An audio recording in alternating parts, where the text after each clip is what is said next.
Hello, what's up, everyone? How's everybody doing today? We back.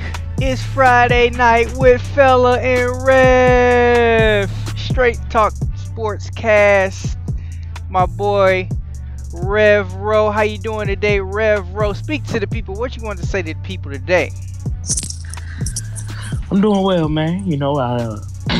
I'm sipping on a little glass of wine. You know what I'm saying? Gotta relax. It's the weekend, y'all. Y'all should be at home relaxing. Relax. Be inside with us. Spend the night with us. Yeah. Spend the night inside. Grab your little seat on the couch. Pour your little something in your cup. Just relax. Oh, I like the Friday night Rev. Yeah. Friday night Rev trying to kick it. You know what I'm saying? Friday night Rev got a headache. He ain't got no plan. No money to have no plan. So he gonna sit at home, get a little drink, and talk about some sports with Fella. Hey, that's what we doing tonight. Sports with Fella. Yeah. Sports. Friday night with Fella and Rev. Hey, that's what we're gonna call Fridays now. Friday night with Fella and Rev. I like that. That's Spend special. your Friday night with Fella and Rev. Yeah, that's You special. ain't got nothing to do. You know what I'm saying? Right. You been going to bed early all week. Might as well stay up just for a minute. Come kick it with us. Throw some opinions out there, spit some facts in the comments, you know what I'm saying? Just have a good time. Like D. Ray Davis said, you ain't doing nothing with your life. Nothing with your life. You ain't doing nothing with your life. You better listen while we talking to you. And if you ain't, well, if you're not boycotting the NFL, also there's some good games on. If you want to have some sports in the background while you listen to somebody talk about sports. Yeah, who playing? The Seahawks and the Vikings playing. They in the third quarter. Seahawks up 13-6.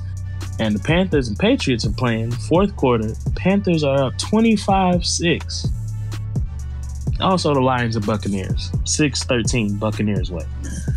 Yeah, so, you know. Okay, big More facts. games on. Big facts. Alright, we can go ahead and get the show on the road. We're going to start it off like we always do with question of the day. Of course, this is the segment when we ask each other a question or two, you know what I'm saying? And then we grade each other on that answer that we give. And based on that answer, we give that person a grade. And the grades are completely subjective, so please do not be offended. Ain't that right, Rev? Absolutely. Even though I'm still get butt hurt, but you know. Yeah, cause how many F's did you get last week or on Monday? That was a week ago.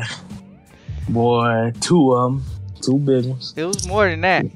Was it? No, it was 2. You right? It was 2 F's. And it felt like 7. Was you offended after those 2 F's? As much as I wanted to be, nah. Right. Yeah, I had my little moment. But and you know why? Because it's subjective. Right.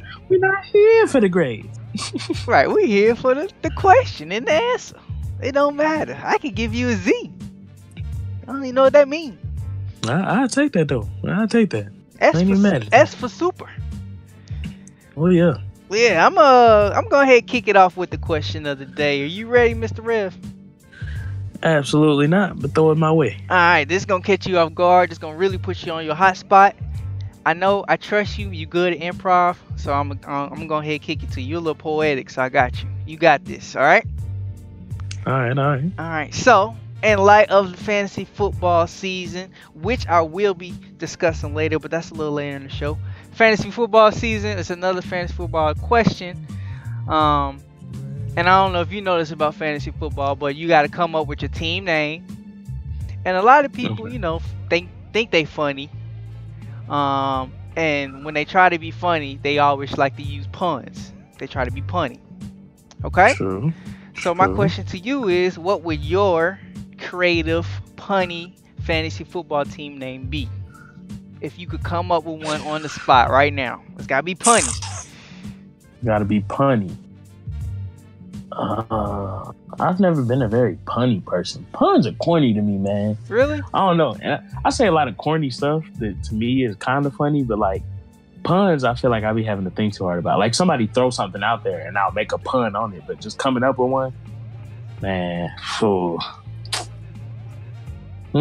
Let's see. You could be Fella on the bench phone. There's a bench in football. You see, and it's the phone on the sideline. Fella on the bench phone. But it's got to do with fantasy football. It's a phone out there on the field on the bench. Low key, that's not that bad. Okay. Genuine. There's a phone on that bench. Okay, well that's keep that in mind. That would be my team name. What's your team name? What's my team name? What's your team name? Man, I tell you what. Since we boycotting, I wouldn't have. Dang, I'm trying to remember what was my team name last time I did fantasy football.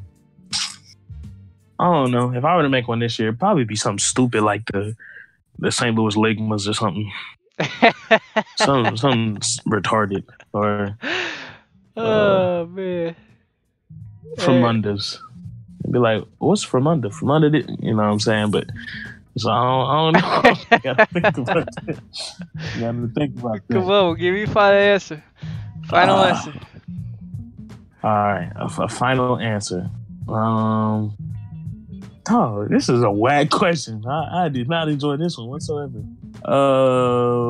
It's for the people, man. It's not for you. It's for the people. Yeah. I'm putting my faith in your improv skills. You good. You've been doing this your whole life. You got this. I've been doing this my whole life. You've made me laugh twice already, so.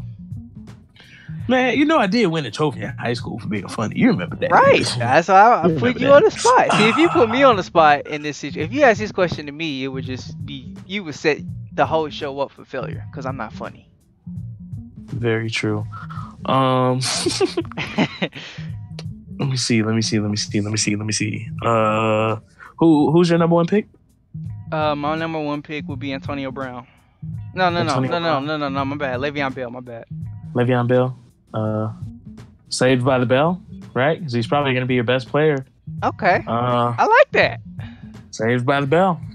Okay, I like that. I think I would take that. If I were to pick Le'Veon Bell, I think I would take that. Or, let me see. Because if it wasn't him, I'd probably pick somebody like Antonio Brown. Dang. No, okay, Antonio's a hard name to come up with a pun for. All right, so there goes that. But yeah, Saved by the Bell. I would probably go with something involving my best player. So in that case, Saved by the Bell. Okay, I like that one. That's not bad. Or if you get like, if you pick up like Prescott or something like Dak and Yellow. Ooh. Yeah. Okay. Get Drew Brees and be like Breezes Christ or something, you know, Ooh. Young Breezy. So you gotta come up with some things. I see the vision. I see the vision. I see the vision, bro. Yeah. I see the vision. Yeah. 14 inch dick. What? Oh man. Okay. I'm gonna give. Hey. I appreciate. Like I said, I put my faith in you, and you came through, bro. I'm gonna give you an A+ on that one. That was good. Shout outs to you for that.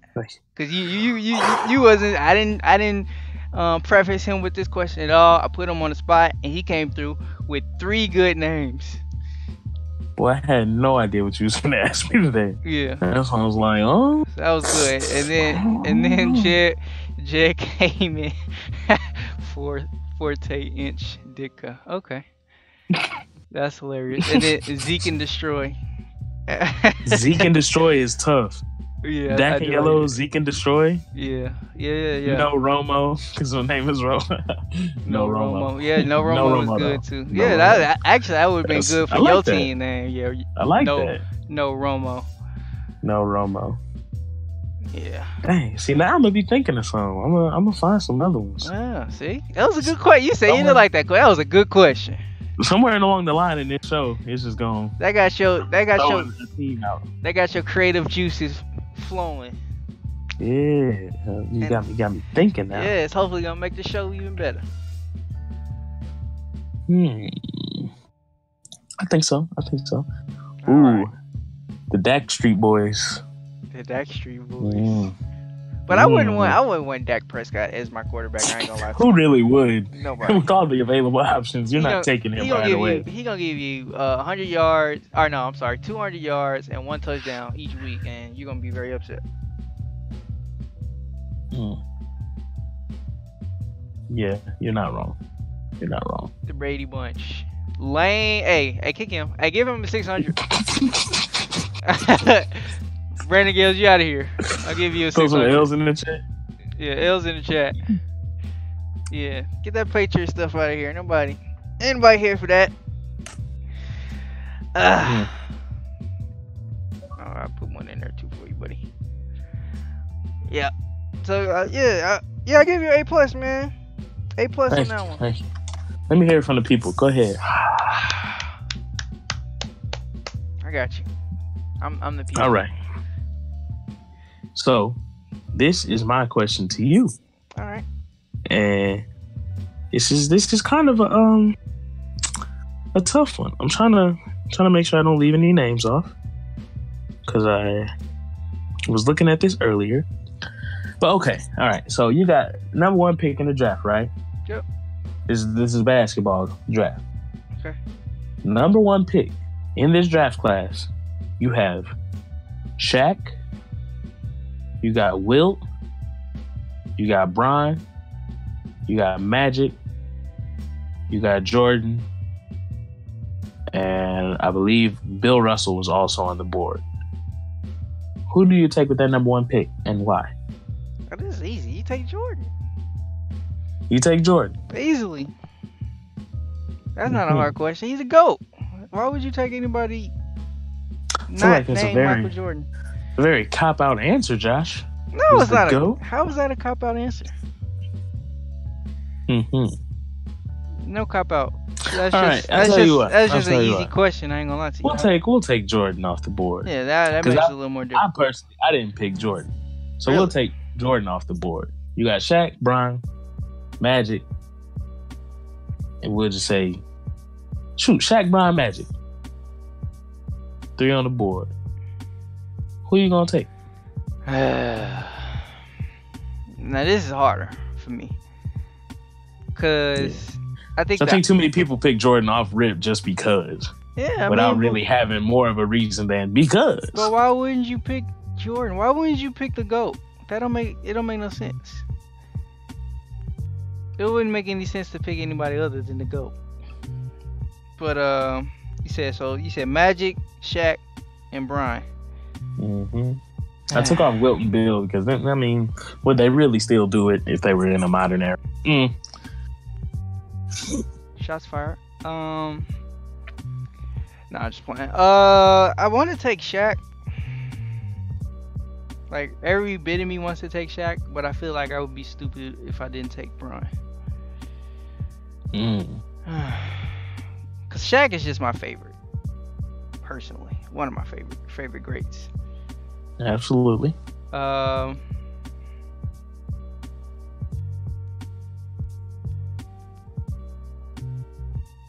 I gotta take Bron. I'm taking Bron. LeBron. Yeah, I'm taking Bron. He's durable.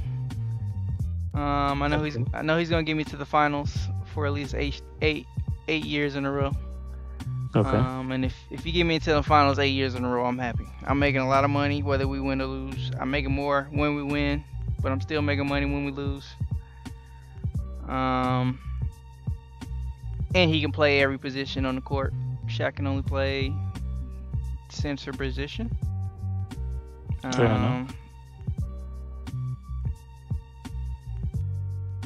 And he can coexist with other stars on the team. He can be the alpha alongside another alpha. Okay. Right, so with that in mind, he could be 1A and have a 1B. Shaq proved that he couldn't do that. With that in mind, what separates Bron from Johnson then? Because all of those things you just said about LeBron easily apply to Magic. I don't know. I just think Bron's better than Magic Johnson. Okay, fair. I mean, it might just be, I'm a young gun, young buck, and never really got to see Magic, but that's just my bias. I'm gonna take Bron over Magic. I mean, I understand Bron is today's Magic, but it's just the bias of him being the the bias of me seeing Brian and not More Magic. right. Okay. I'll tell you what. There was really no wrong answer because all of these guys are top 5, top 10 players ever. So there's no way that your team would go wrong by getting any of them. And I'll give you an A only because I like your reason for picking Bron. And something I didn't think about is I personally picked Shaq. You give Shaq a decent point guard, some people around him, nobody in any era is checking Shaq, period. He's too big and too strong. I mean, you saw him just destroy everybody. And this is everybody in their prime and perfectly healthy. Yeah. He just destroyed everybody. I said, every bit of me wanted to pick Shaq, but I went with a business decision and not a personal decision. And for that reason, I'll give you an A because I do like the fact that you also mentioned the coexisting part. Because I didn't mention whether your team already has a star player or you're building stars or what. But we do know that LeBron can work with everybody from the biggest scrub to one of the best players in the league and still do what he needs to do to win. Shaq, on the other hand, doesn't seem to really like it when the focus isn't solely on him. That's why I didn't really work in LA, because of chitter chatter and coexisting. And I think that part of it is the reason why I didn't work in Orlando. I think with Penny being on the rise and getting his shoe deal and all of that, and people thinking, man, Penny, next Magic this, next Magic that, he's so good. I don't think he really liked that, aside from the money issue. So I'll give you an A+ because I didn't consider that when picking Shaq, how he would coexist with others on my team. Hey, didn't think about that. I was going to give you like a C just because you picked Jordan and your reason was because he's Jordan. And I was like, but yeah, it's Jordan. Wow. My thing is, how could you not pick Michael Jordan in that? Yeah. I don't know. I just think Michael Jordan, there were,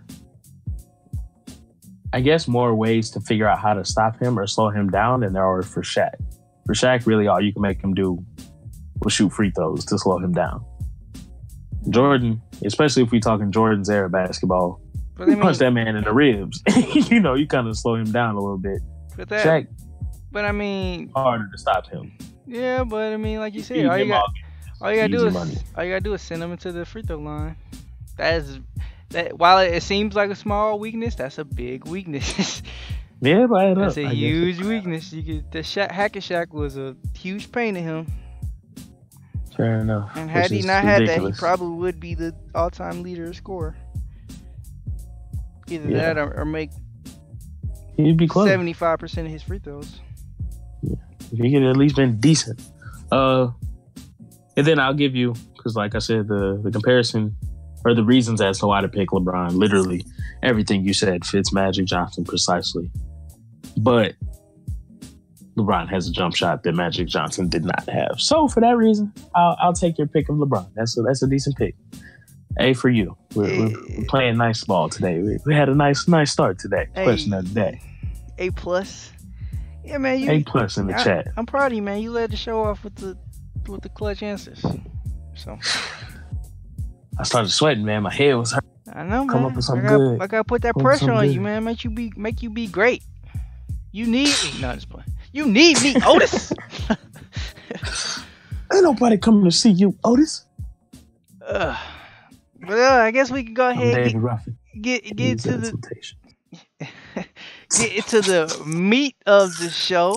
I'm correcting myself from Monday, and it's time. It's time, people. It's time to talk about the Ohio State football team. Do I need to say that again? One more time. The in the back.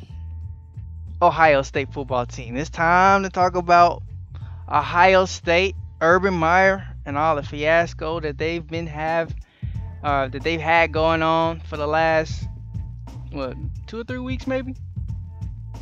It's been a little minute. So on Wednesday, the Ohio State University decided that they would suspend that they would suspend Urban Meyer for 3 games. And on today, he sent out made a statement apologizing to Courtney Smith. And if anybody doesn't know, a couple years ago, Courtney Smith's husband was an offensive coordinator. Found out that he was abusive towards her. He got fired. But it wasn't until recently that they found out that Urban Meyer kind of knew about the situation, but didn't acknowledge it, like failed to acknowledge it in a proper manner or in a timely manner. And so she spoke out about that recently, which has kind of caused all this backlash towards Urban Meyer. So like I said, on Wednesday, they issued a 3-game suspension. And on today, he issued an apology. Even though during his press conference, he didn't even make mention of Courtney Smith. And didn't apologize then. But 2 days later, he wrote in a statement that he apologized. So, 2 questions to you, Mr. Rev. Yes, so was three games, was a 3-game suspension enough for Urban Meyer? Do you feel like that's enough? And 2, second question, was this apology, what are your thoughts on this apology? Like I said, didn't apologize Wednesday, but released a statement apologizing today. Didn't even mention her name on Wednesday.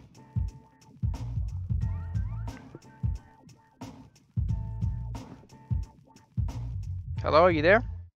You think? Yeah, you said didn't say anything Wednesday, then issued a statement. Then I lost you. Oh, okay. Didn't say anything on Wednesday, and then issued the statement today, issuing an apology to Courtney Smith. Just with that in mind, it feels less genuine. I feel like even if you had maybe said Wednesday, like a little quick sorry and said I intend to release a full statement about it later this week.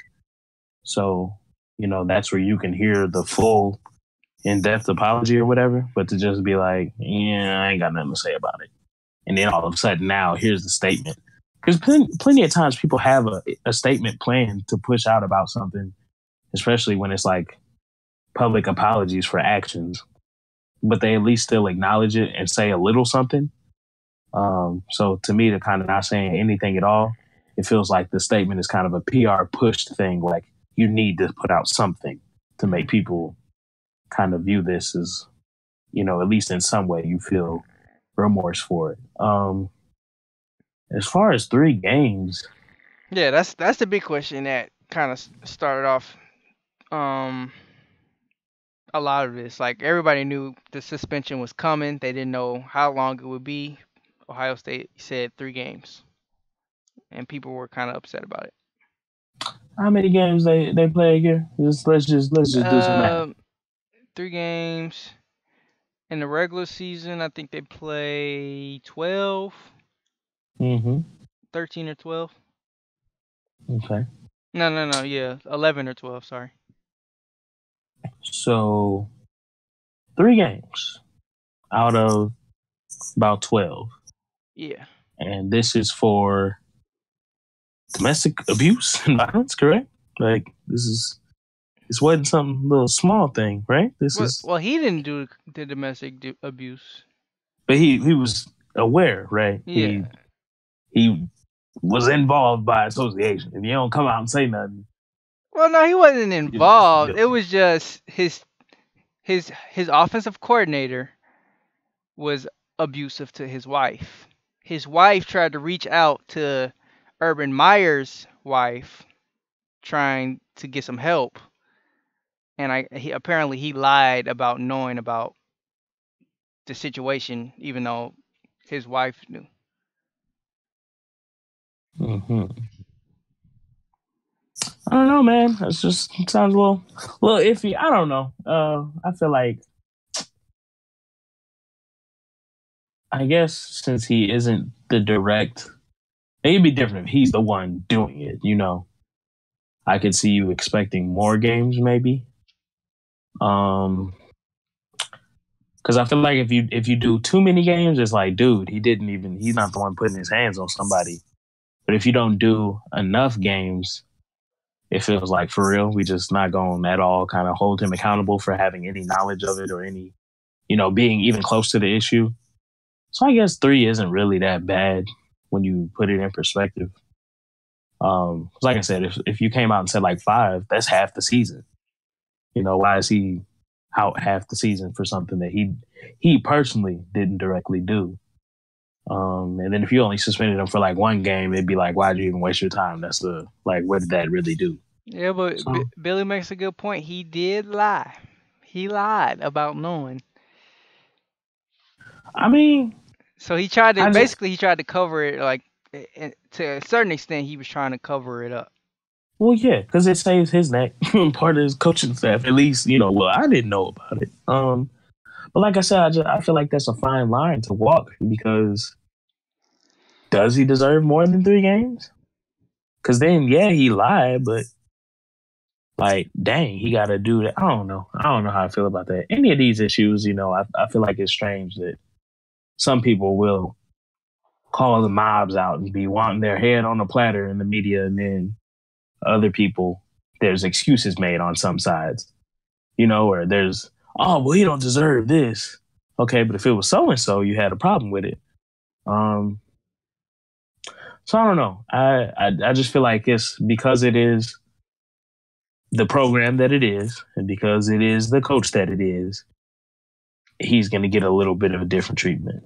I Yeah. feel like if it were a different football program and a less of a big name, that the punishment would be a little more serious. Think So that's so? the bias that you always see. You think so? I think so. I mean, who don't? Ohio State has got to be one of the top like football Yeah. programs. People Yeah. love some Ohio State football. Right. So I feel like they're more likely to get I'm not gonna say a pass, but more likely to get the lesser of 2 evils as far as coming down on them is concerned. Because I don't see him, because Billy's saying he should be fired. I don't think in a million years that they would fire him. I don't. Yeah. Well, and Billy, if you can answer this, why do you think he should be fired? Just give a quick reason into that. Um, I'll allow you to answer that. But my thing is kind of like what you were saying. It's not like he did he was the one out. It is just my opinion. He wasn't the one that was um being abusive.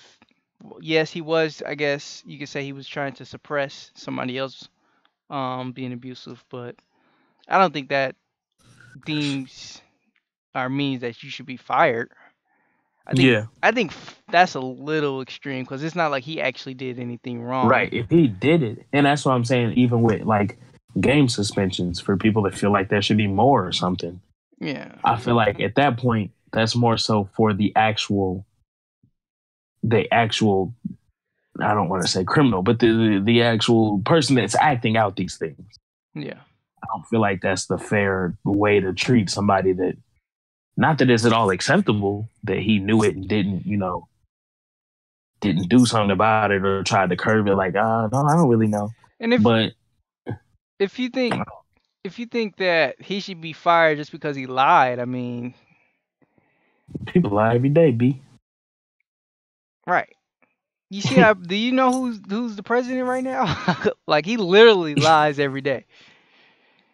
He lies every day and he's our president. Um Right. I just yeah, I mean, I think maybe 3 games wasn't enough. Okay, that's fine, but being fired, that's just a little extreme. And no, I didn't see his interview, but like I said, my thing is if like all he did, like I said, he didn't actually abuse anybody. So the Right. person that really should be fired was the person that was abused, and that was never in the question. Like he got fired 3 years ago. Like it wasn't even a big thing. Like he fired him once it got out. And I guess Right. that's the thing. Like he waited until it got out and not when she came to him. But I mean, I don't know. It is a tough situation, but I talked to my Daria about this a little bit, and she's a little biased because she's a Ohio State fan. But she was saying like you need a face.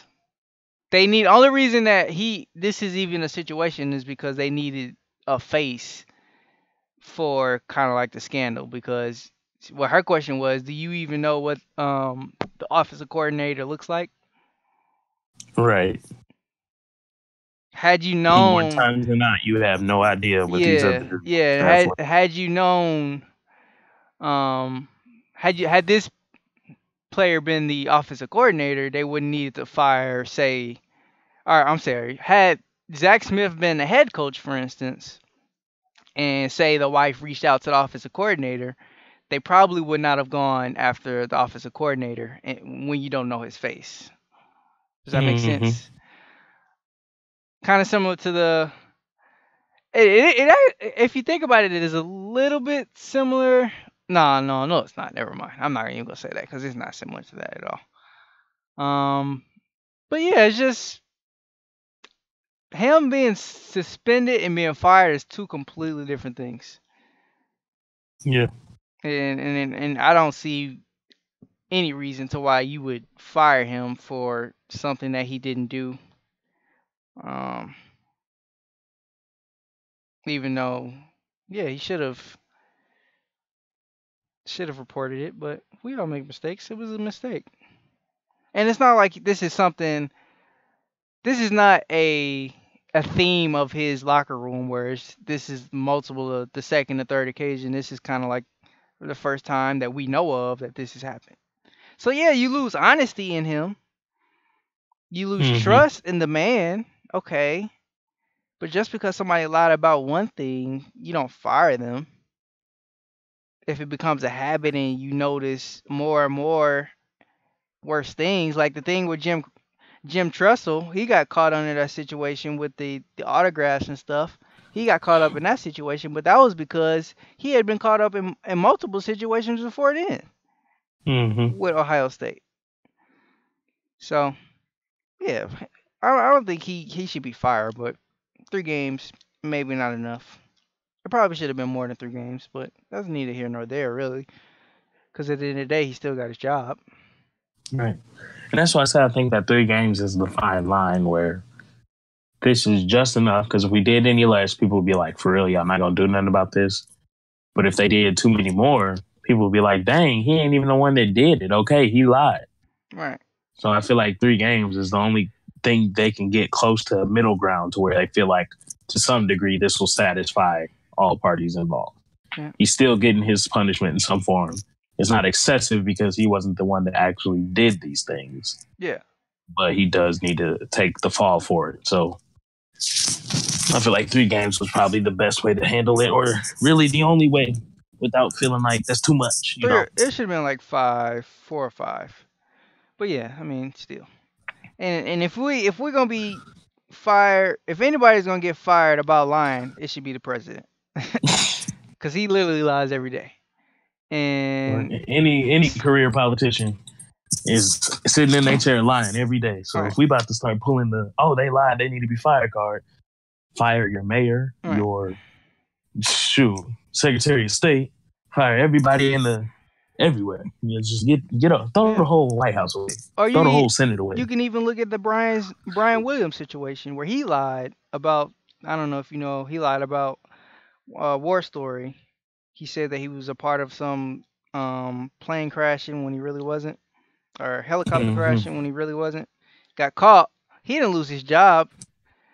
Well, he didn't lose his job, but he got demoted. Mm-hmm. So it's a little more extreme than a suspension, but he still didn't lose his job. Right. And he got demoted from one anchor job to another.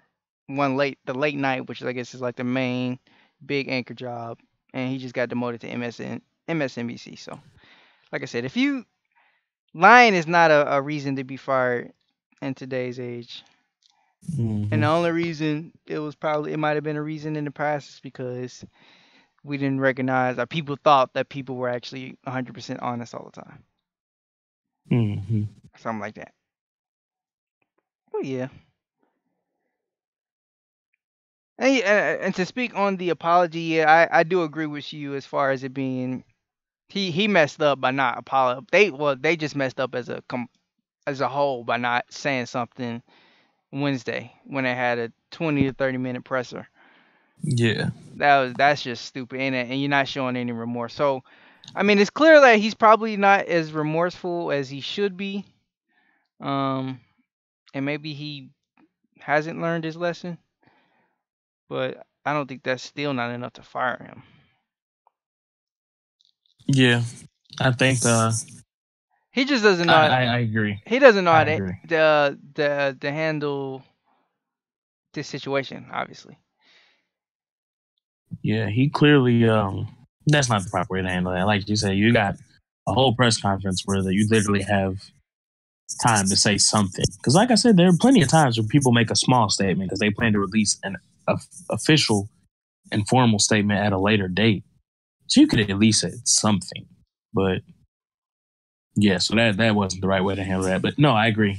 He shouldn't be fired by any means. Colin Kaepernick took a knee and don't have a job. Well, Yeah, that is. I don't know. That doesn't have anything to do with this. You comparing apples and oranges. we all know why he don't have a job, so it's a little Plus different. that. But yeah, But yeah, that's it. That's all we got to say on the Urban Meyer topic. all right. Yeah, was I wait, Well, was I doing the next one or you? no, that's all me. I got you, pimp. Oh, okay, my Since we're bad. in the realm of football, let's shift from CFL to the NFL, The otherwise known No as. Fun League. There we go. So, in the NFL, we have had some retirements come about recently. Yeah. First and foremost, the other day, I believe that was Wednesday, maybe. Victor Cruz said, "I'm good, love. I'm out the game. I'm done." Which I don't know why. I think it just always still surprises me because guys are so young. But I tend to forget that, young isn't necessarily football young. Yeah. The mileage that puts on your body and the physical aspect of it, you tend to see guys step away a little sooner. Yeah, he had a bunch of bad injuries. He missed like 2 years of his career Right. because of his he had a torn patella. Yeah, Yeah, he's 31. That's old for football. That's real old for football. exactly. So, like I say, you're so used to thinking, "Oh, that's not that old." Ooh, but yeah, in football years, yeah, it's about that time. So, Victor Cruz came out, announced that he was retiring. But as we typically do see athletes do, the natural progression and the next step is to move into an analyst role. So he plans to join ESPN as an NFL analyst. Yeah, he was on First Take today, I believe. I'm looking at it right now. Yeah. Mm-hmm. That's pretty cool. So shout out to him. Shout out to Victor Cruz. Get your money, pimp. Yep. As Childish Gambino would say, "Black man, get your money."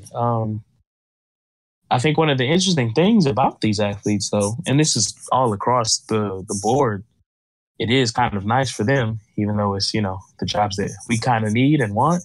It is nice for them to be able to step away from their career on the field, but still be able to spend time and make money talking about something that they do still have as a big part of their life. So to be able to transition right in from actually being on the field and with the team to being able to talk football and have that insight as somebody that's actually been there and done it and can speak on it. Because part of the problem we're running into in recent years, and that's probably why there's such a big push on athletes taking these jobs, is people cry and complain about fat nerds or unathletic, whatever, that never played the sport are the ones talking about it. Which, to a degree, I understand that complaint. At the same time, coaches don't play. You know what I'm saying? Like, I don't have to be a great all-time running back or point guard to be able to comment on your playmaking ability or, what I noticed you do on the field. I'm not wrong for stating an obvious opinion that anybody at home would notice, and you as a professional player would probably say the same thing. But it is, I think, a nice deal set up that guys, Romo, Tebow, when he was struggling to really keep his professional gigs, ESPN was like, yeah, come do some college ball stuff. You can cover the sport. So shout out to Victor Cruz. But the other retirement wanted to focus on Julius Thomas. And his, I think, is much more interesting because we are so used to, as I said, professional ball players step down from their playing careers and talk about their playing careers on the analyst level. But Julius is actually going to pursue a doctorate degree in psychology.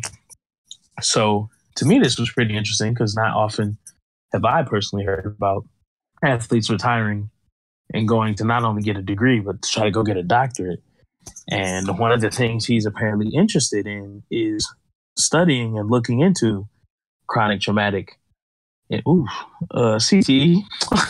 I'm not even going to butcher that word. Y'all know what it is? Look it up at home. I ain't even about to mess that one up. We one take. I ain't about to embarrass myself. So something that he came out and said, or at least he wrote, football has serious cognitive risks, but there's still a lot to learn about the extent of them and the ways they can be mitigated.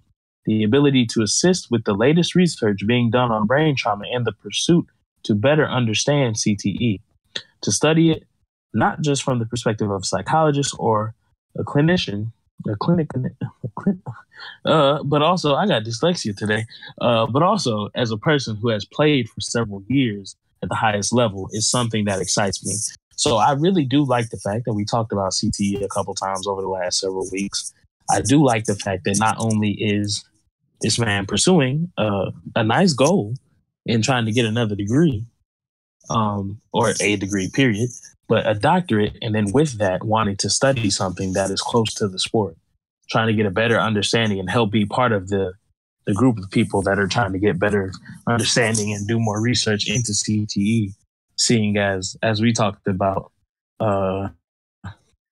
yeah, I am, Derek. I am funny. As we talked about how not many people, there's still so many unknowns about it.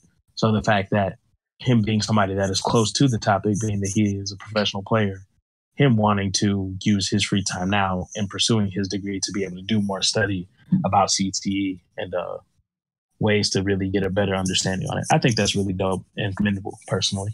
Yeah, definitely. Like, you don't often see anybody retiring early from football to go back to school. Like, period. Absolutely. No matter what is going to school for. Not fresh out of retirement at least. You always see they'll retire, try being an analyst. That don't necessarily work out. And then they ended up going to college. We need a special guest, boy. Okay. Let me get back on topic. But yeah, it's just it's very commendable because you don't see that very often. It's pretty cool. And then to also be talking about CTE is just kind of like, ooh, okay. Right. Why are you talking about CTE? NFL don't like that. Like, why are you studying CTE? We don't like that. So yeah, it's gonna be interesting to see what you never know what he's gonna get out of studying CTE. I think it needs more research, and the fact that he was a football player, that makes it even more like it makes more sense for him to be doing CTE because he's probably concerned to a certain extent about himself. Right. So I don't know. Like you said, it's commendable. It's pretty dope to see him retire. Hopefully, I hope he doesn't feel like that he has CTE. So he wants to retire early and study himself. That would be kind of sucky, but yeah, hopefully it's more. I won't even say precautionary, but proactive. More so, right? Like, I'm gonna step away from football. Y'all wildin'. I don't want CTE, but So I'm not playing no more. I'm very interested in the subject. I want to get my doctorate and look more into it once I attain that. So I think that is, like you said, very, very shocking. I mean, you think of athletes getting degrees, a lot of people spend off-season time doing some sort of classes. See it all the time with basketball players. CJ McCollum's in my accounting class, stuff like that, where they go in the off-season, but you very rarely hear somebody retire and then say, my immediate plans are to go get some more certification.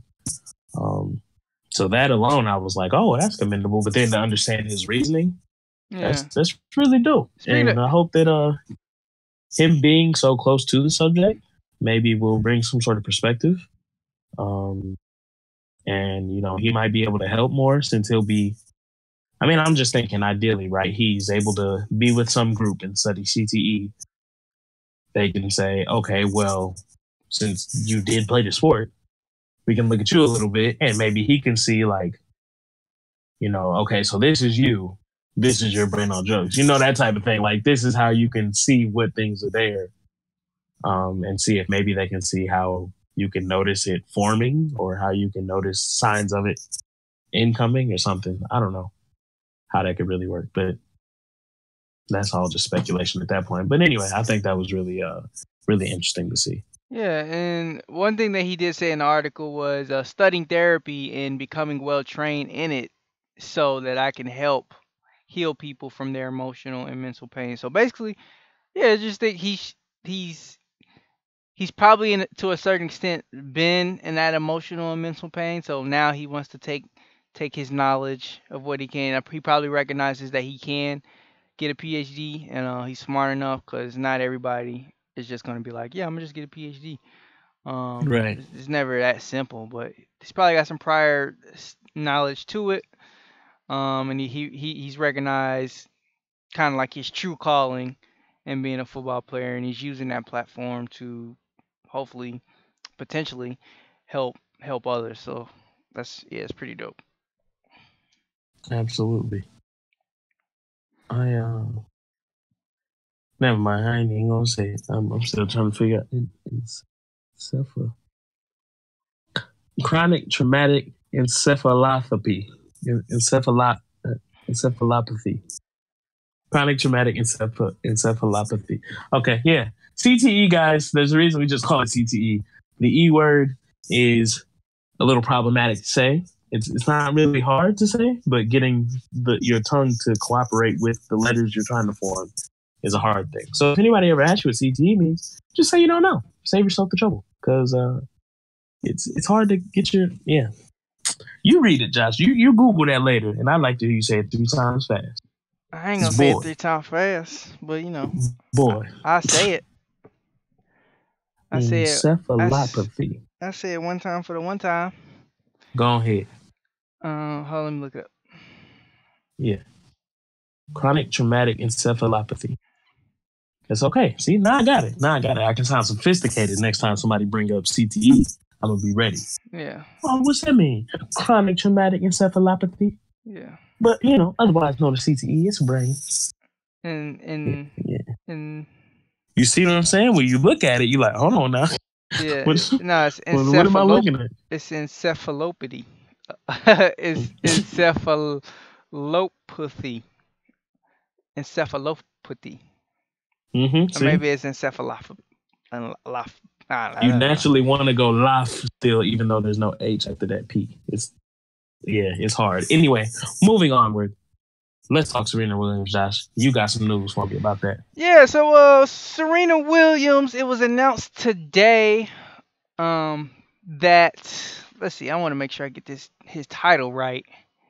Okay, the French Tennis Federation president announced today that she basically, I mean, he didn't announce this like directly pointed at her, but he made an announcement that they're going to be adjusting the dress code for the French Open in 2019 next year. And with that adjustment in the dress code, Serena Williams will no longer be allowed to wear her skin tight black catsuit that she wore last year. So last year she wore it was like a really it was like this like I said skin tight. It was all black. It was fly. She looked good. You know, she real curvy, so all the curves were showing, all Hey, that hey, good now. stuff. Um, and yeah, so today he announced that like I said, they changed the dress code. And in the article, he says, I think sometimes we've gone. He said, no, I think that sometimes we've gone too far, kind of addressing the regulation and um the new new rule. And so basically, I mean, if you really look into that, it's basically he changed the rule because he don't like what she wore, basically. Because I don't like the fact she was out there busting. yeah, and she won. And another point that I saw on Twitter earlier today was the only reason that she wore this suit, it had to do with blood clots because this was like right after she had her baby. So I think she was having trouble with blood clots. So this outfit was helping her with that. Yeah, which is interesting. Very interesting. So it's just like I don't know. It's just Serena Williams in the sport of tennis is very conflicted because they just everything that they do is just so it just seems so racial. Right. Um, and it's like they want to deny her, but they can't. And then they want to deny the fact that she's probably the greatest tennis player ever, whether it's men and women. She's the most dominant, at least. Right. Even more so than Tiger Woods in his prime. Because she's been able to do it longer without any scandals, without any PEDs or performance enhancers. Right. So they got a lot of flack for that, and this has just kind of been the big news. Rightfully so. I'm looking into it myself. Yeah, the fact that first of all it was for blood clots that she could have lost her life due to those blood clots while trying to give birth.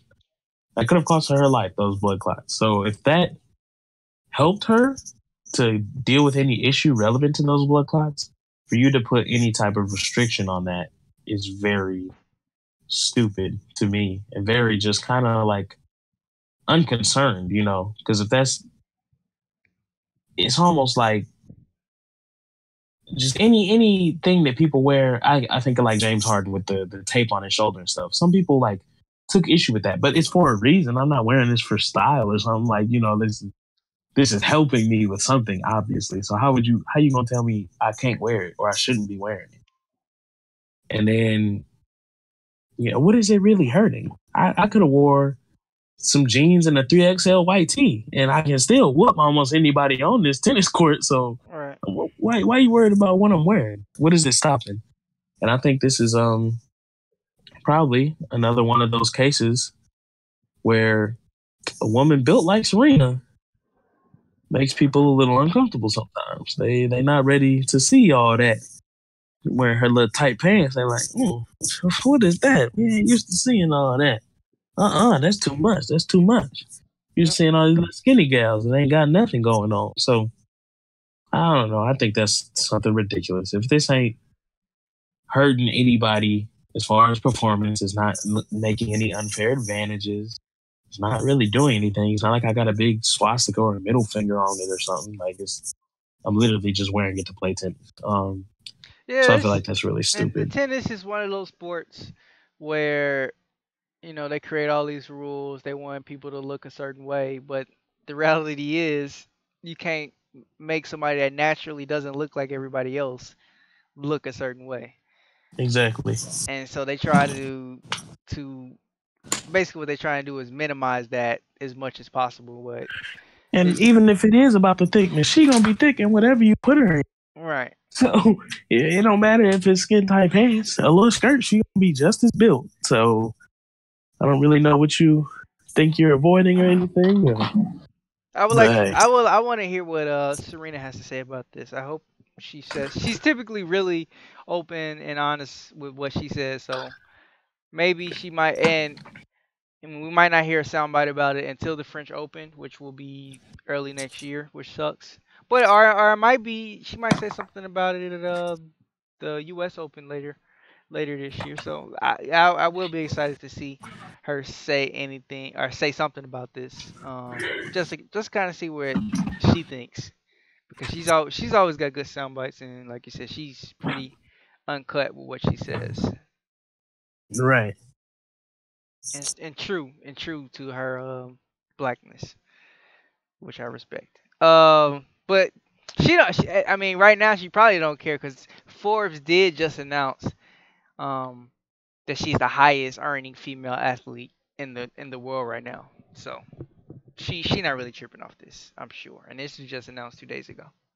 She's still making her money. Shout out, big shout out to Serena Williams because this was a problem as well. Her being the most dominant but not being the most paid in tennis simply because of her looks. She's not as marketable as Maria Sharapova, who was the top. But now she's the top, so it's all good. We good. So I'll tell you what. Speaking of payment and talking about women in athletics as a field, I want to talk about the WNBA, Josh. oh. Yeah, I want to talk about the WNBA. So, in the last few weeks, months or so, the pay wage gap has continued to be a discussion. And more recently, Skylar Diggins Smith, I now know that she has a hyphenated name, didn't realize she had done that, was talking about the wage gap between the NBA and WNBA. And whereas in her league, the WNBA, players get about 20% of the league revenue. In the NBA, those men are making about 50% of the league revenue. Um, yeah, and obviously, a lot of women are kind of speaking on it, like I said recently, and taking issue to it because, as I was telling you before the show, I mean, I as an NBA player could get a 1 year deal for 5.3. In that 1 year, make more than I think any woman in the WNBA. Yeah, definitely. So it's an understandable issue. You're making 6 figure salaries. You know, you're making $800,000, and the male counterparts are making millions. You know, so I totally understand the issue. And at one point, she was talking about. She mentioned Harrison Barnes. Dallas, Which another Dallas counterpart. right, because she plays for the Dallas Wings. Yep. Him playing for the Mavericks.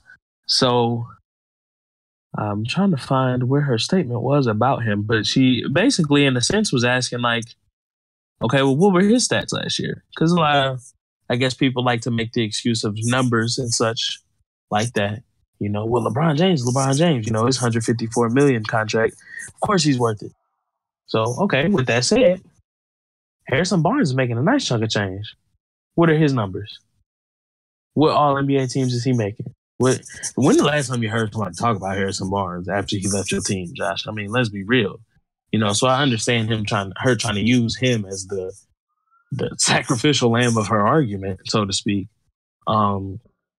So before I kind of get into my feelings on the whole subject, what are your thoughts about it? Well, this is actually the first time you've used a stat where they're making 20% of the league's revenue while the NBA players are making 50% of their league's revenue. And yeah, that's clear cut right there. Earlier we was talking about it. I was saying that like obviously they're not going to make as much as the players in the NBA, but when you use that stat and it's just like, okay, yeah, that's completely unfair. If all they're asking is to make 50% of the league's revenue, then that should absolutely be possible.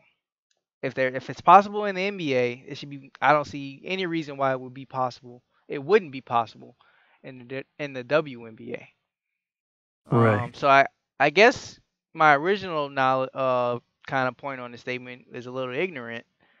Because I'm thinking that they're asking for like the same equal pay, but no, they're asking for the equal percentage of pay, and that's Right. 100% understandable.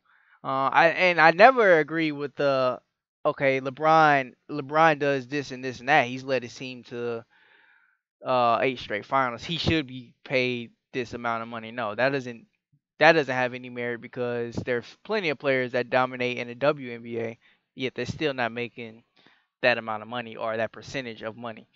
Right. Yeah, and like I said, I never agree with that logic because that doesn't even make sense. I don't care. Like I said, for every LeBron in the NBA, there's a LeBron or equal of that in the WNBA. They're going to be just as dominant.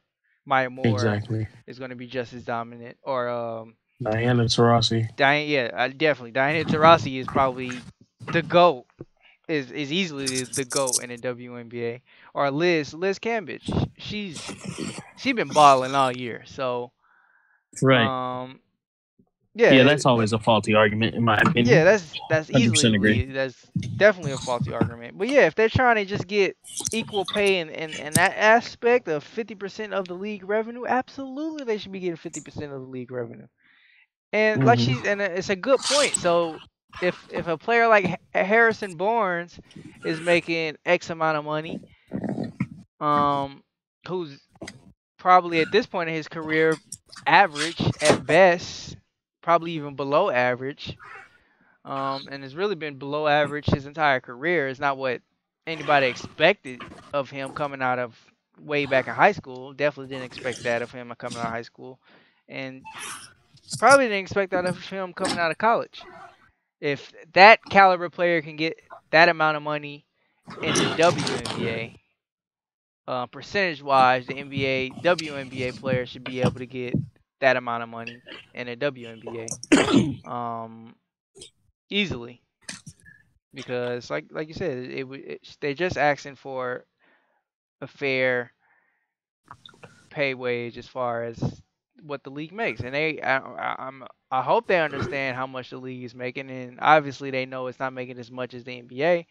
But with that being said, there's still money to be made if they're only making 20% of the league's revenue, and the NBA is making 50%. Like with that, you just completely destroyed the argument that I originally thought I was gonna make. But yeah, that obviously that makes sense.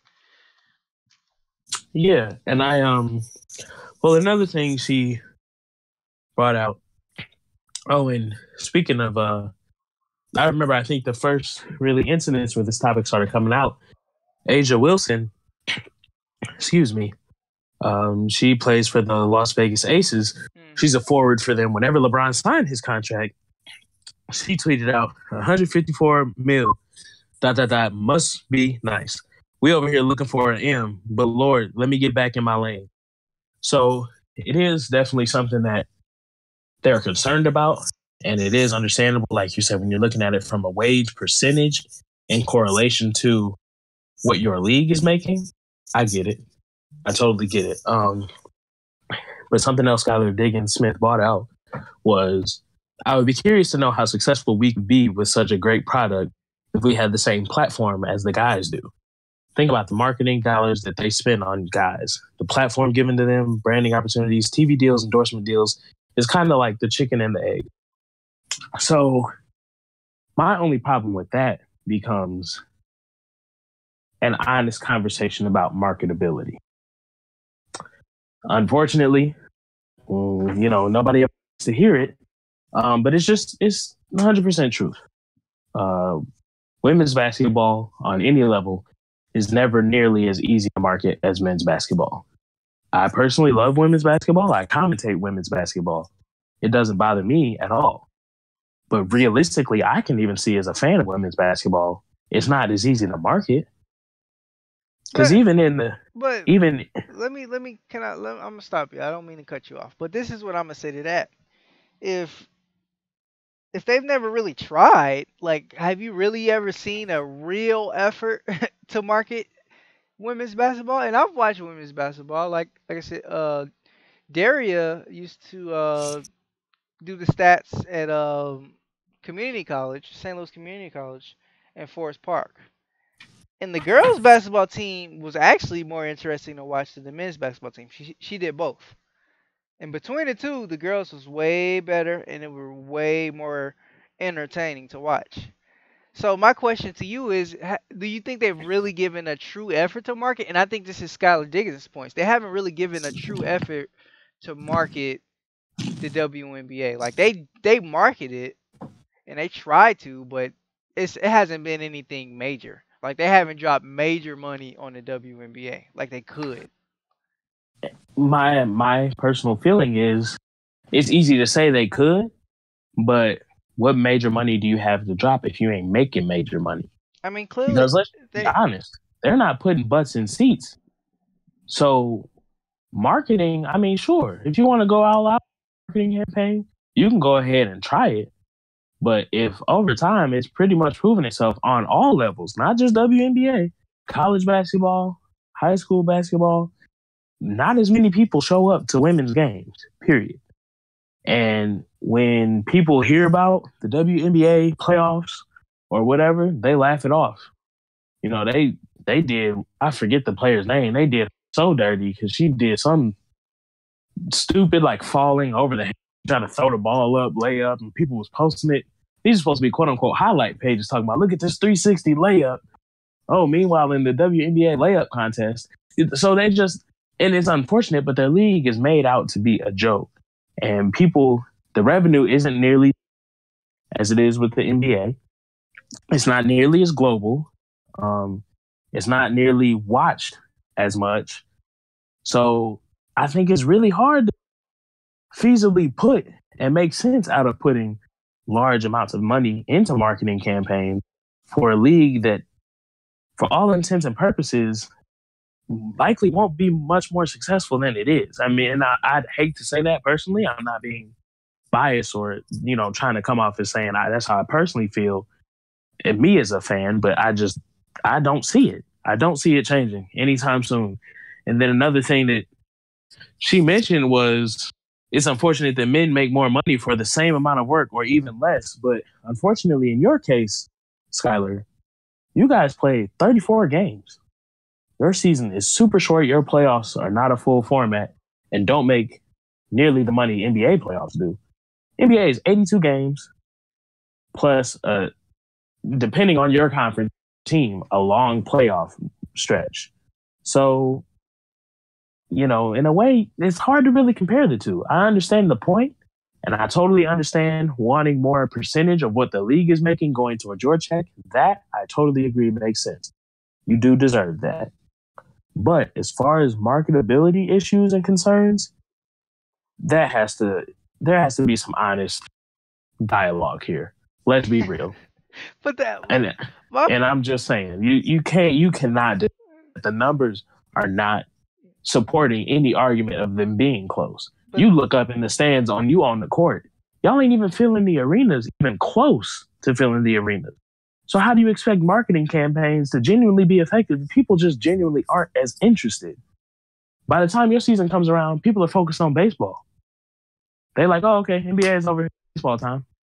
No, like people just aren't really, for the most part, as mass audiences receptive to or sweating the WNBA like that. And that's all levels of women's basketball. It's not solely WNBA. And it just is like that. That is the unfortunate truth. So there's not really much, I think, that can be done about it short term to try to fix that. I don't see a fix to that happening anytime soon, unfortunately. Yeah. I think what more than okay, like I get what you're saying, but I'm thinking, and I don't know, but maybe they just want to see a little more effort as far as the marketing aspect. I suppose so. And But maybe even and with maybe like they mentioning endorsements, and they're recognizing the lack of effort to market their sport. and I can understand that frustration. But to me, especially when you address something like endorsement, Part of what makes somebody a good target for endorsements, like, okay, you look at LeBron James, right? The countless endorsements he's gotten over the years. It's because he's a household name, been followed since he's like 16 or 17, and the dude is just a freak at what he does. So you slap LeBron James, oh, snap, Sprite, LeBron in the commercial, it's instantly going to do that. I don't really think there's many people in the WNBA that you could slap their name on or slap them as they're solely getting this endorsement where it's really making an impact in the same sense. You know what I'm saying? Like, of course, an endorsement is an endorsement. You're going to take note of it, but it's not going to have nearly the impact, I think, as some of these guys over in the league get. Like, people just typically, I don't think, are as receptive. There's the only level really as a female athlete where you can get that really going for you is like Serena or the tennis girls. The tennis girls can get that. I think tennis is one of the few sports where there's equal respect, I feel. Tennis may be golf, but golf, does that really count? But you can, it feels a little more even spread. I don't feel like people like, oh, women's tennis, yeah, whatever. Of course not. They pay attention to it. So you can market a Serena Williams. You can market, what's the other girl's name? You just said her, and I can't remember her name. Sharapova. Yeah, you can market that, but the WNBA, I mean, can you market Brittany Griner? Maybe. People are interested in Brittany because she's huge and it's ridiculous. Like you remember people, I think that was in high school, were like, is Brittany Griner really a girl? Like, dang, she is big and she be dominating them people. Sure, you can maybe market her, but just overall marketability as players and personalities it's harder to do. People aren't really as drawn to you. People that don't even watch basketball know the name LeBron. You could ask 10 people off the street or get a group of 10 people that don't watch basketball ever or consistently. Who is LeBron James? Who is Kevin Durant? They'll probably know to a degree who it is. Who is Skylar Diggins? That could go over somebody's head completely. Unfortunately, that's just the truth. So as far as endorsement deals, like, it's really hard to make a point for that. Like I said, endorsements, part of that is how marketable you are as a personality, as an athlete, how recognizable you are. That's what makes you worthy of endorsements to some degree. If you're not really recognized, what good is my endorsement? You're not bringing me any revenue.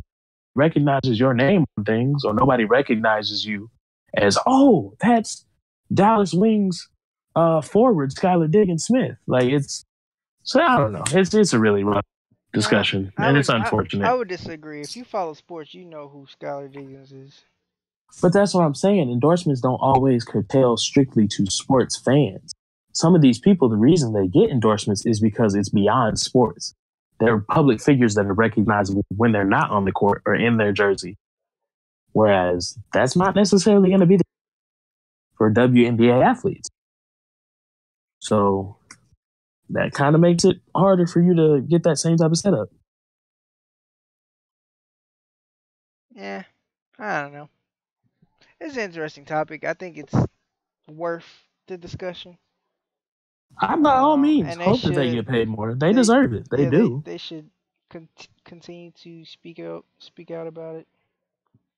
Because it's not fair to just write them off as saying they're not marketable enough. Because, like you said, like I said, they haven't really tried to market any specific athlete. Like, think about Maya Moore and how dominant she was in college.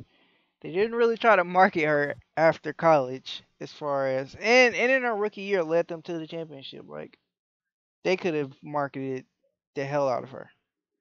Yeah. And to the point where she was just in our face, to the point where she has her own signature shoe. Like, why wouldn't she? I don't do any female athletes have their own signature shoe? No. Like, that's just easy. That's an easy end. Like, what female basketball player wouldn't want the first signature shoe? Who wouldn't want that? If it's cold, if it's a good enough design, anybody would want that. So that's what I'm saying. They haven't tried that. Like, why haven't they tried that? A person like Skylar Diggins or Maya Moore, yes, they're a little more marketable because they're attractive, okay, and then that would be kind of a um another wall to overcome, but it's still a start. And then, yeah, and that's a problem. Yeah, that's definitely a problem. But with somebody like Maya Moore, she's just good. I think it's also an element of risk versus reward. So yeah, potentially those are faces that you can get behind. Potentially you get the Maya Moore ones or whatever, and people do want them. I But think long term, I think there's fear of it really playing out as well as you'd want it to. I think it would play out fairly And well. I think but I'm saying, if you really that think about if somebody like Nike, they not as, I mean, there's people in the NBA. We just talking NBA. There's superstars in the NBA that they have not given them a signature shoe. They endorse them, but they like, we ain't giving him a shoe because I think there's a lot of fear of will it really sell. yeah, In but the that's same way, because I that's feel like the WNBA, sure, there is a potential market there, but I think there's probably even more fear for women athletes to really no, get behind them and give them that push no. because they're not really sure if it pays off. I'm The not saying I don't think it pays off, but I'm saying there's definitely an element of fear. I mean, I get that. There's always going to be some kind of risk, but you got to spend money to make money. And the thing is, and the thing about the NBA, to your point, to that point, it's like that because the market is so watered down already. Like Curry shoes, I mean, until his most recent shoe, all his shoes was whack, and it was whack because all the other shoes were so much better, signature shoes, and that's why. But if you create a WNBA signature shoe, it's just gonna be it's more than likely gonna be tight off principle. The fact that it's the first woman's signature shoe, so it might be some form of fashion designed for a woman's foot in a different way a man's shoe would be. That would be hot. Like all I don't they and it would behoove all the WNBA players to not support and wear this shoe, barring like any uh sponsorship deals that they have, you know. You know what I mean.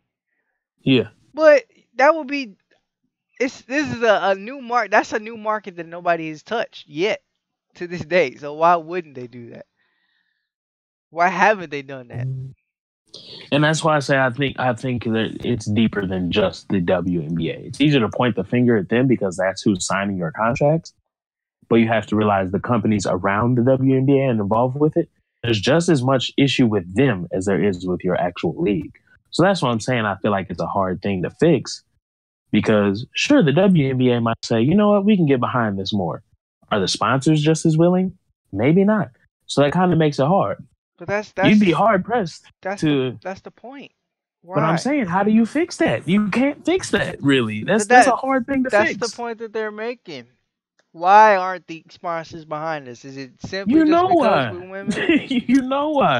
But to something like okay, to something like a shoe, like I don't know. I just feel like that's a great idea. I want to do it myself. Hey, be the next big boss brand. On See me. if you can get Skylar Diggins to hit you up and Why make your haven't they shoe. done that?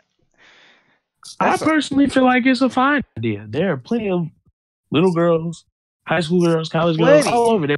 They and they would would be support it. all over Absolutely. it. They would be all over it. But like I said, the big guns, I don't know. Somebody needs to be smart about it. Somebody like Puma or Under Armour, even Adidas. Because Nike is the reason that these companies are starting to gain more traction among athletes is that Nike is very stingy.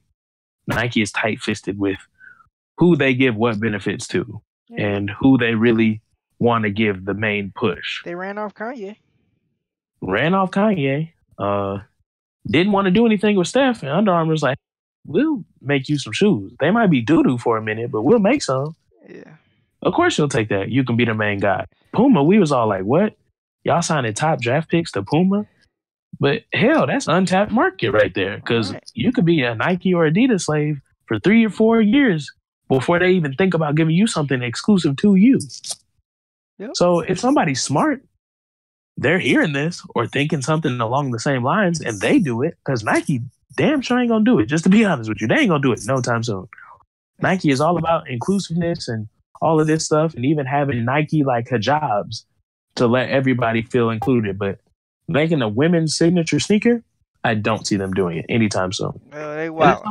Hey, all the listeners listening right now, if you can draw up a female shoe, women's basketball shoe, and hey, that's some money. That's some money.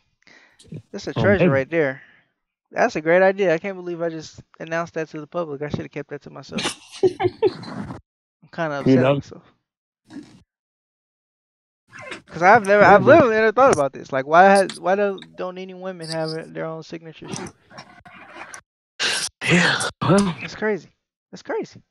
I don't know. So that is something that I definitely want to keep an eye on, as far as maybe negotiations between their players' association or whatever, to see, you know, hey. Yeah, it's coming. It's coming. I don't know. Yeah. I've never heard anything about their CBA. Collective bargaining. It's been spoken about more lately. So yeah, I feel it. I feel it's coming. That 20% to 50%. That's huge. That's a lot of money. Yeah, it is. Whether they get their first meal or not, but if you making 50% of your league's revenue in the NBA, then you should be making that in the WNBA. And then also, to add insult to injury with that 50%, the NBA, their salary cap is rising constantly. Yeah. In every couple of years, it's booming again. So that 50% just becomes more and more, because the overall total just keeps getting bigger. So there's definitely reason to be upset. It's rising. Definitely reason to be upset. So moving forward, obviously, it would be nice to see at least something happen. At least the first woman to get $1 million contract.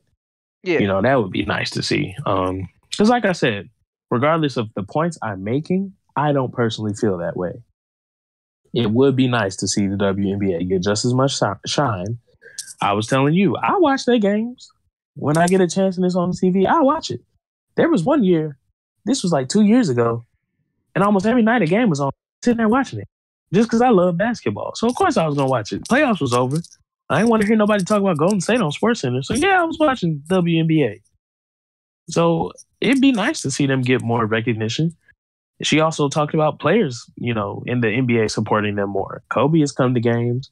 Dwight Howard came to a Washington, I believe the WNBA team is the Mystics.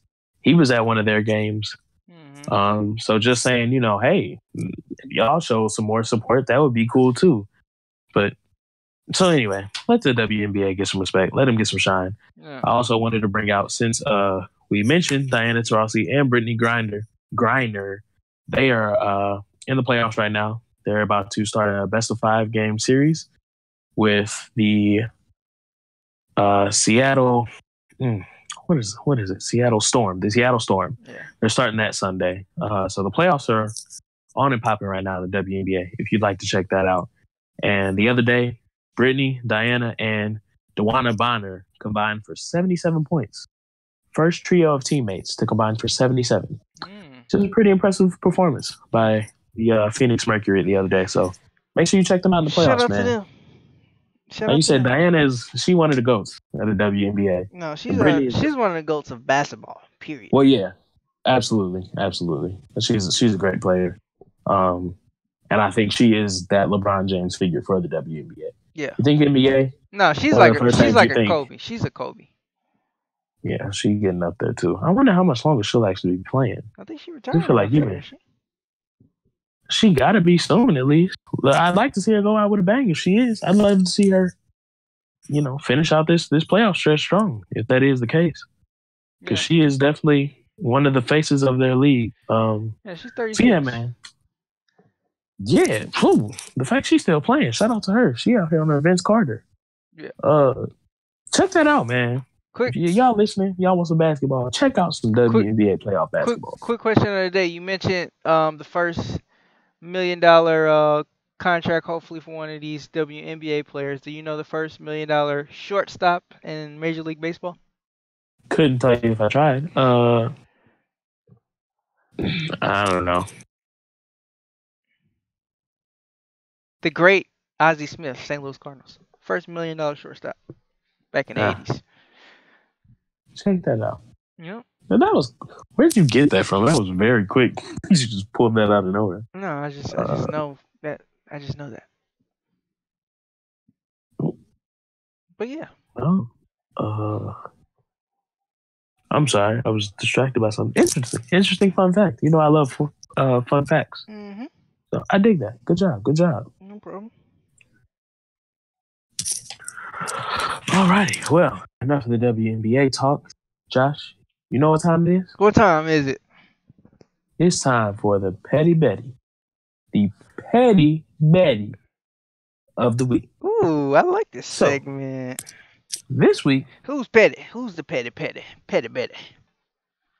It don't get much pettier than Detroit basketball. Yeah. Detroit Pistons are the Petty Betty of the week. The funniest thing, the team is entirely the whole team. The whole team. Not Blake Griffin. As a unit, not Blake Griffin. Or I should say Blake Griffin's ex baby mama. His baby mama. Make me shiver. Hey, she Petty Betty of the year. She wildin'. She is Petty Some of Betty those reports were false though, because I was looking at some of it. I'm like, how much money you want? Excuse me? You want what? Man. These athletes better be careful. But no, it's the Detroit Pistons. Not Blake, not Andre Drummond, but the organization as a whole. Now, the funniest thing that we are witnessing in recent years, and Steph Curry talked about it a little bit like a week or two ago, he was saying NBA pettiness is at an all-time high. Part of the real contributing factor to the NBA pettiness is social media. Yeah. The social media admins for these teams are getting funnier and funnier by the day. Even in other leagues, you see funny tweets from the official team accounts. But man, I mean, basketball, you see some really funny things. And yesterday was Kobe Bryant's birthday, which I don't think I realized last year that his birthday is August 23rd and Kobe Day is August 24th. So I don't think I realized that at all last year. I don't even think I knew it was his birthday last year. Just yesterday, it was like all in my face. And I looked at the date and went, wait, tomorrow is 8/24. So it's Kobe Day tomorrow. Yeah, it's an unfair double dose. I don't really think about Kobe Day that often. It's not a day that's kind of on my calendar. Yeah, I just happened to think of it. Something popped up the other day and I was like, 8/24, that's tomorrow. I'm like, man, so that's all I'm seeing on my timeline. 2 days, Kobe. So anyway, now, Josh, you know Kobe's been in the finals quite a few times, right? Yep. He's had some memorable NBA finals. He's actually won 5. Yeah, won 5 of them. You know how many he lost? 1. 2. Final answer? Yeah, 2. Okay, I'll take that. I was thinking it was 5 and 3, but you might be correct. 3? What's his third one? No, you're right. It's 2. I don't know why I was thinking 3. I don't know. Anyway, so back to the point here at hand. Yesterday, being Kobe's birthday, in one of those 2 finals that we mentioned, one of those losses, he played what team, Josh? The Detroit basketball. There you go. 2004 NBA Finals. So, Detroit tweeted, felt like looking back at the 04 Finals today. #TBT. So, one of the pictures, good old Rasheed Wallace, swatting the mess out of one of Kobe Bryant's shots on the Lakers' home court. Another picture, Ben Wallace, all up in Kobe's grill, probably flagrant 4. Likely stopped Kobe from scoring that basket. And then again, Ben Wallace, then dunking in the Staples Center. And the last picture is Kobe looking like he's about to get his fader blocked. So was that Chauncey? That was just a nice little. Was it Big Shot Billups in that one?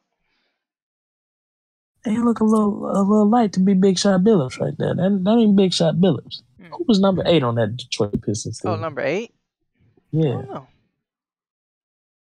Hell, I don't know. Anyway, that's not.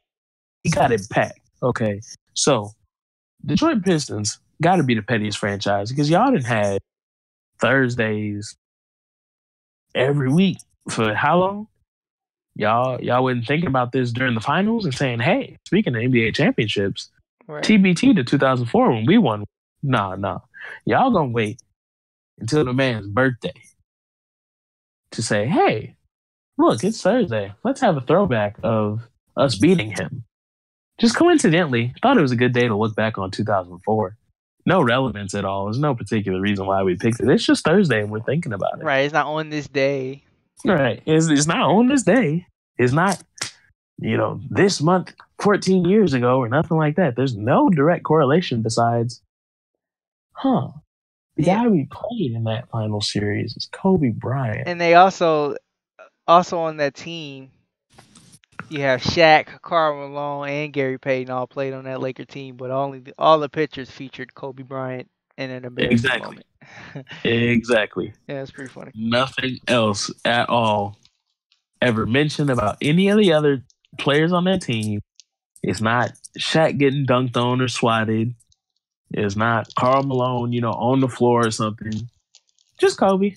Just coincidentally Kobe. Not because it's his birthday or anything and everybody else is praising him and tweeting about good things he did. We're just going to coincidentally tweet about the time he took an L to us. Just because it's Thursday. Throwback Thursday. Yeah, no other reason. Pretty good use of Twitter, I will say. Yeah. Shout out to sports accounts on Twitter. Some of them are the funniest accounts on Twitter, to be honest. I think this is probably one of the. This is the second NBA Finals that I remember, and I remember really rooting for the Pistons because I was tired of the Lakers winning the NBA Finals. The first NBA Finals I remember was when the Spurs beat the Nets. That's the very first. That was 2000. What year was that? Is that 2003? Spurs beat the Nets? Yeah. Somewhere around there. No, I wasn't. What year was that? Was that 2000? Maybe it was 2005. Yeah. No. That was 2003. It was 2003? Yeah, that was the first. Spurs beat the Nets, yeah. Yeah, that was the first NBA Finals that I remember. So this one was the second.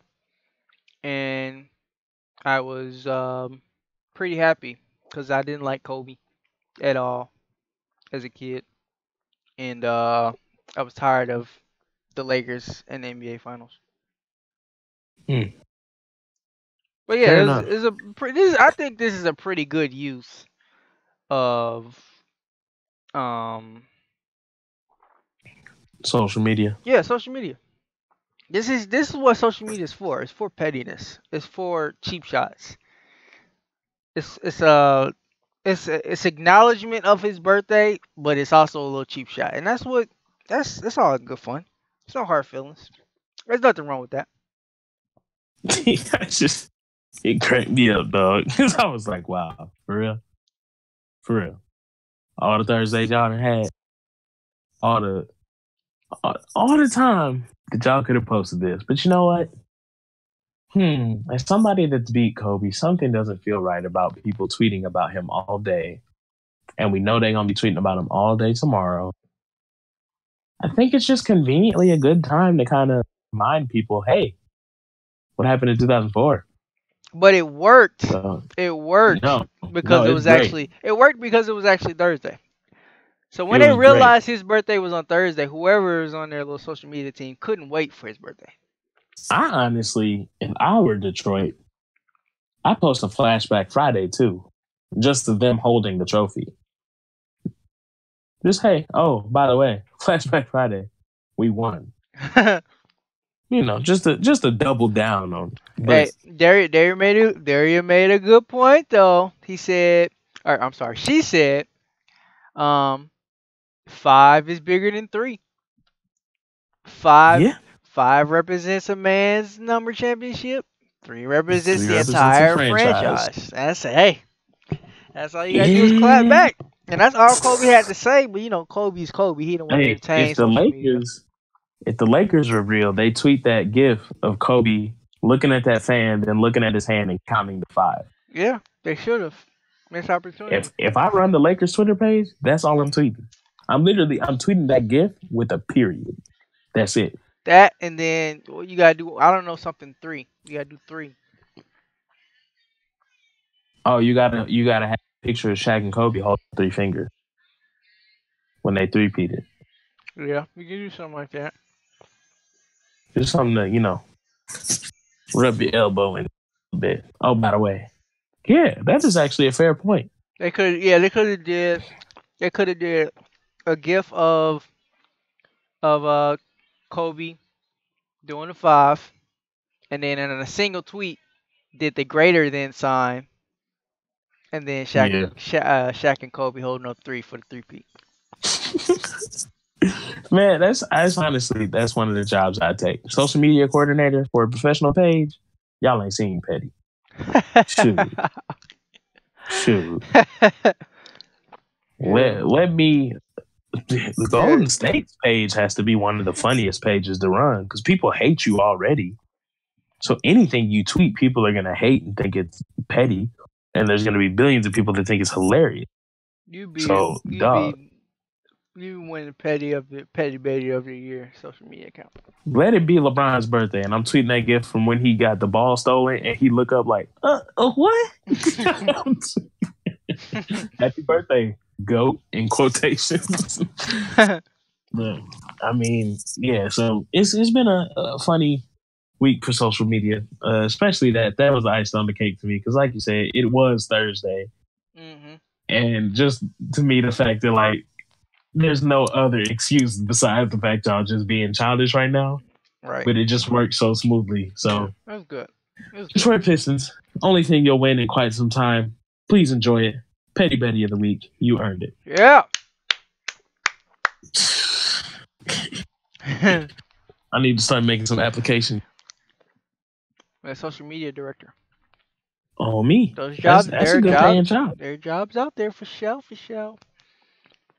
Oh, but yeah, that's gonna wrap it up for Petty Betty of the week, and you know now what time it is. It's time for speaking or shouting. And I'll go first. Rev, do you mind? No, you going right ahead, but tell me what's on your mind. Cause I already know what I'm saying, and I'm speaking. Matter of fact, I'm shouting. Cause you know what tomorrow is? What it is? Not tomorrow. I'm sorry. Tomorrow's Saturday. You know what the following day is? Sunday is draft day. Okay? So we got a little talk. From the leagues. And they don't know, Rev. They don't know. They just don't know. They don't know what they're about to get into. They don't know what they're about to get into. They invited me into this league thinking that I was a rook. Thinking I was young buck. Thinking I don't know what I'm talking about. Thinking I don't know what I'm doing. So, to all Billy's friends, to all his co-workers, shout out to Bruce. To all your little friends that think that I'm just some chump, that they finna walk over my football team, just wait till the draft. Wait till the draft. When they realize, they're like, he kind of know what he doing. Or, how he get that player? That was a good draft pick. And then they're just going to keep saying, that was a good draft pick. And then they're going to realize, hey, he kind of got a good team. Yeah. He know what he doing. And then we're going to get into the season. And then they're going to be like, man, I wanted to pick him up. Dang, I wanted to pick him up. But guess what team he going to be on? What he going to be on? My team. And guess who we going to get those points for? Who? Me. Ooh. So, shout out to all of Billy's friends. Like I said, all of his co-workers who pulled this out of me. I don't want to do this. I don't want to, And I'll keep y'all updated I throughout the have to do season. it to him. I'll keep y'all updated throughout the season, but just to let you know, you don't want me in your league if you want to win. Because if I'm in your league, you're not gonna win. It's not gonna be easy. It's not gonna be easy. I mean, you might win, but it ain't gonna be easy. I ain't no chump. You ain't no chump, huh? Yep. You ain't no joke. If you watching, clip this and send it to Bruce, and I'm gonna send it to Billy and his coworkers, and let Bruce know, to let his partners know that it's about to go down. It's about to go down. Just wait until the fantasy football. Just wait until the draft. They gonna know, and they are going to be upset.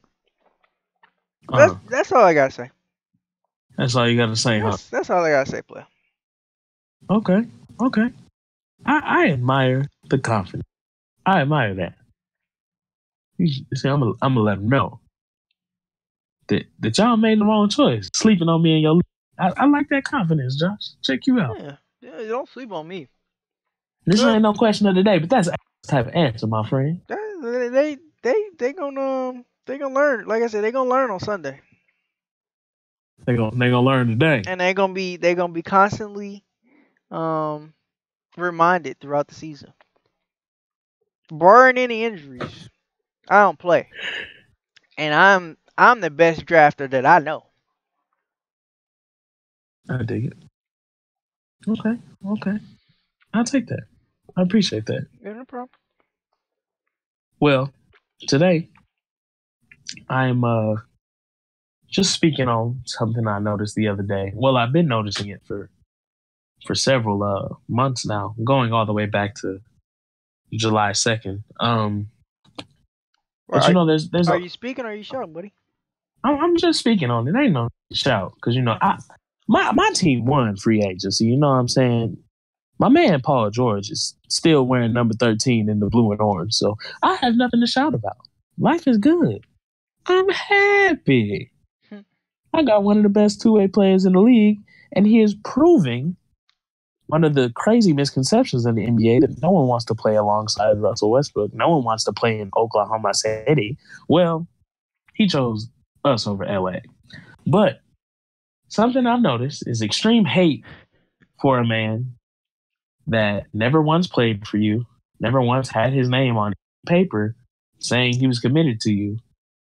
And there was just so much hate and just so much Paul George is soft. He afraid of the spotlight, this and that. And the man came out and said on a podcast, you remember the Fantasy Factory? Robin Big, all that. Yeah. You remember his little cousin Drama? Yeah. Yeah, he's got his own podcast, and he had Paul George on recently. And Paul George basically said, I didn't take a meeting with the Lakers because I didn't want to waste anybody's time. Yeah, sure that. So as much as everybody else speculated, ooh, what's he going to do? Ooh, he definitely, blah, blah, blah. He basically knew, I'm not going anywhere. This is exactly where I want to be. And, a summer ago, I definitely was thinking about wanting to be back in LA. Oklahoma City was able to grab me. I actually genuinely liked it here. And the more I thought about it, I was actually okay with staying here. I wasn't in the Indiana situation where I felt like, man, I'm ready for a change. This was actually the change I needed, and I'm enjoying it. So I don't really need to meet with him. I'm confident this is where I want to be. So I'm going to go ahead and stay here. Why are you mad at that? How can you be mad at somebody playing somewhere and saying, you know what? I actually want to do this for more than just 1 year. I kind of want to stay here for a couple years and see how this plays out. I enjoy it. Y'all mad because y'all as Laker fans, like you do every year, just convince yourselves that so-and-so is signing with us this summer. So now y'all want to slander the man's name, call him a snake, and say that he's on the list of players that deserve to be booed when they come to Staples Center. Like, dog, what does he owe you? You know what I'm saying? It's different like a Ray Allen situation, a KD situation. It makes sense that you boo those guys, that you call them snakes, that you're upset with them. Because there was loyalty to you, and you felt like they flopped or switched up on you. And LeBron. Paul George. Yeah, and LeBron. Let's not forget. Paul George never played for the Lakers. He grew up in Palmdale, so it's not like he's from LA. And yesterday, he posted a picture of him and Kobe after a game or before a game. People were like, if he's your idol so much, why didn't you come play for us? Like, why are y'all so bitter? And then to me, if my team is whack, a 30-win team, and I just got LeBron James, I don't care that I didn't get Paul George or some other top 15 player. I got the top player. Let that hurt go, dog. Like, it's just ridiculous. Just stop it. It ain't nothing to be upset about. The man enjoyed where he was at. Stay. Just learn from your mistakes this year and don't hype up Kawhi all year. Because if he stay in Toronto, y'all gonna be on suicide watch. So just learn from your mistakes. And maybe next year we can avoid something like this happening. Because you just sound foolish when you make yourself believe every single year, we getting him, we getting all these people, and none of them show up. Thankfully for you guys, LeBron was the first guy in recent history to say, yeah, I actually want to be here. So, Lakers fans, stop it. Get some help. That's all I got to say, man. All right. That's going to wrap it up for the show. Way to end it. I like that. Oh, shout out to Adrian. Just a mention of Ray Allen, I think, felt like a little stab in his heart. He felt a little, ooh. Oh, man, that's hilarious. Yeah, I'm not even a Heat fan, a Spurs fan, really. And just watching that shot kind of makes me go, oh, no. They had the ropes out. The trophy was in the tunnel. I don't even think they was ready to drop confetti. Much of that shot anymore. I ain't gonna lie to you. It came up the other day somewhere. And then a couple nights ago, I watched a documentary about their season that year and their quest to go back to back. It was pretty interesting. Yeah, I would recommend it. Yeah, but I think that's all I got, man. I mean, I just think they got the. I think it was healed. The wound was healed a little bit when they came back and won the very next year. That's why. They destroyed them the next year. Yeah, I never really think about it like that.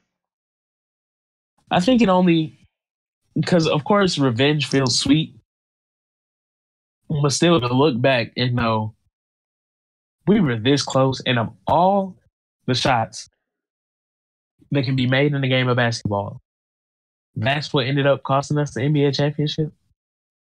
Because it's not like this was just, a regular game or even just one game.